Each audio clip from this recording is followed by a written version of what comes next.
ஒரு பழைய கிராமத்தில் அனைவரும் பயந்து தவிர்க்கும் ஒரு இடம் இருந்தது.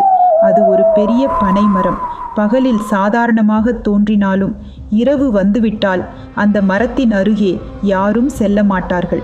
ஏனென்றால் அங்கே ஒரு காலத்தில் வாழ்ந்த ஒரு சூனியக்காரி கருப்பு மந்திர சடங்குகளை செய்ததாக கிராம மக்கள் சொல்வார்கள்.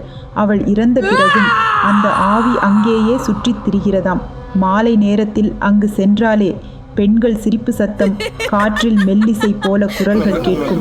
அது ஒரே வார்த்தையை மட்டுமே சொல்லும், உன் உயிரை எனக்கே கொடு. ஒரு நாள் 3 நண்பர்கள் தைரியமாக இந்த கதையை உண்மையா என்று தெரிந்து கொள்ள முடிவு செய்தார்கள். அவர்கள் இரவு 12 மணிக்கு கை விளக்குகள் எடுத்துக்கொண்டு பனை மரத்தின் அருகே சென்றார்கள். முதலில் எல்லாம் அமைதியாக இருந்தது. ஆனால் 12 மணி அடித்ததும் காற்று வேகமாக வீசத் தொடங்கியது. விளக்கின் ஒளி தானாக துடித்தது. பனை இலைகள் சிதறி சிதறி விழுந்தன. திடீரென பின்புறம் இருந்து குளிர்ச்சியான ஒரு கை ஒரு நண்பனின் தோளை பிடித்தது. அவன் நடுங்கினான். குரல் நின்றுவிட்டது. மற்றவர்கள் பயந்து திரும்பி பார்த்தபோது சிவப்பு எரியும் கண்களுடன், கருப்பு சாம்பலில் மூழ்கிய முகத்துடன், நீளமான கூந்தல் தரையில் இழுத்தபடி ஒரு சூனியக்காரி புன்னகையுடன் நின்றாள். அவள் சிரிப்பு முழு காடையும் அதிர வைத்தது.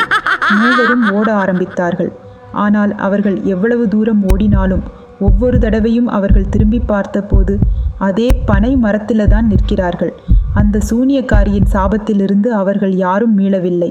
அந்த நாளிலிருந்து அந்த 3 பேரும் காணாமல் போனதாக கிராமத்தில் இன்னும் கதை சொல்லப்படுகிறது. இந்த கதை உங்களுக்கு பிடிச்சிருந்தா சப்ஸ்கிரைப் பண்ணுங்க.